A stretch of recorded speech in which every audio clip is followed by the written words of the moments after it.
there crafters, it's Louise with you today, and I am sharing a second layout for the February Kitaholic Kits.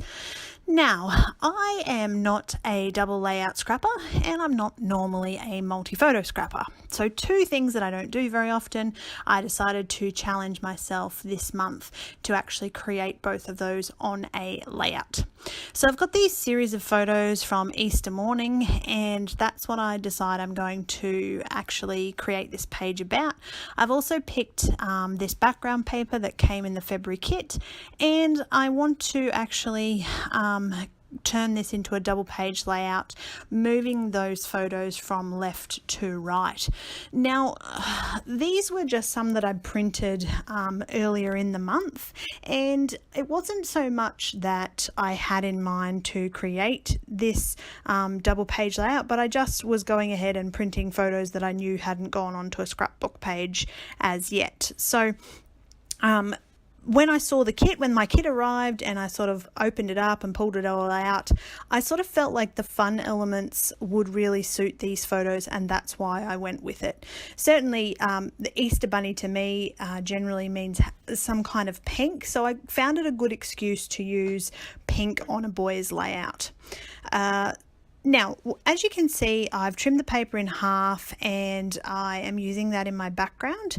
Then I'm going to add some of these torn strips at the top of the left and then the bottom of the right page.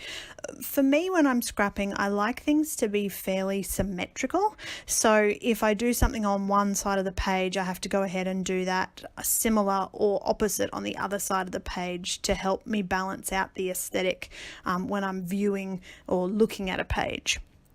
So you can see I've got a couple of little tags. I've picked the title Fabulous. I've also created that Remember These Moments from the kit and popped that over on the right hand side as well. Now, I had planned on using the twine, but it does get left off the layout, and that's because as the layout builds, I start to add some more mediums into the background. So I'm actually going to use the Distress Oxides just through a stencil. I'm not going to actually oxidize them. I'm just going to use them as a plain old distress ink, and that's going to help me create interest in the background. As I was thinking about and creating this page, I was really quite enjoying where it was going, but it just needed that little bit extra in the background. That's my opinion anyway. If you prefer to keep your layouts a lot more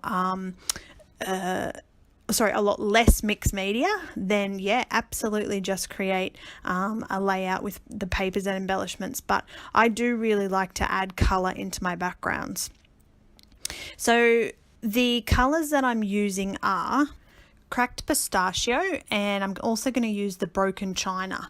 And I think this also helps to blend well with the pink in the photos and the elements. It highlights that background without adding too much color and overwhelming the photo and the story that I've actually got going on. Now, this is just a stencil from my stash, and I found once I decided I was going to use the distress inks that this was probably the hardest thing to choose, was the actual stencil of what I wanted to put in the background. And I'd sort of toyed with stars and different stencils that I had in my stash, chevrons, things like that, and I kind of went, no, none of those are working. So this was the one I ended up with, and I love how it's come together. I love that background has just got that little bit of interest, but everything blends quite well. So I'm also going to just ink around the edges of the actual page because it was very white, and I wanted that distress ink to blend in quite a bit with the actual stenciled distress ink that I had going on the layout.